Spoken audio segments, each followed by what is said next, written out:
Yama obi bi akwa baba Opemsuo radio no Opemsuo TV. Aha eye manhia fikasiem. Aha na krobia Asante kotoko hinira na asetu abibio etenase. Ene wo hwe enhiamu a wo ha eye Asanteman. Ye ka Asanteman a nananom a ewo Asanteman mu bono ahafo Easting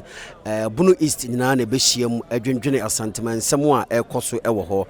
Tiefo beka ya yewura etenase ache ni nyina ne se ono na wisi ahene da sibre wo se bonsu ko ne krechi no ye fa mamre ne amane kwan so ebesi yewura ema kotoko hene eye se kopim se obesie na wisi ahene awie no wabutu enkonwa ene na brewa yipuma kwan mu a yewura etenase ente ne oba eye manhia fikase mu ene nhia mu no eye Asanteman ehwe ensem a ewo ho a ene Gyadam enkonwasem ensem beto yewura nim ama ne omudidibim eba yefiri ho a eye Kwamang enkonwasem ebeto yewura anim na yenka tiefo kakra se Kwamang wahene ni ho wahema ni ho yewura hye busua panyin se one mampanifo ofie enkotenase na omonyi obimra na omoforo Kwamang akonwa ne ewonsem ba beto yewura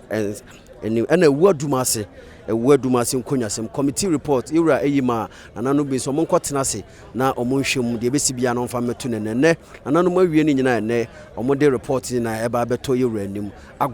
aguna enkonwasem eno so beba enyanim se aguna man hene ko ne krechi no ese peninsi anamu na no ena aguna hema etenase se wagidwa ato a ntam apie mu ho yewura yese ne momfa ni nyina enka ensem wo ho no na emeto nanim ewo ne Asanteman hie mu no ntene oba manhia fikase mu a yewura betenase ne Asanteman Opemsuo radio Opemsuo TV ahwefo nyina de besibia no ema ya tiefo ne ahwefo ehu de yekoso manhia fikase mu fremfredu agyeman adoman komasem dwumade fredwada ekosi fiada no pa no nso kosi nondu ene de bremo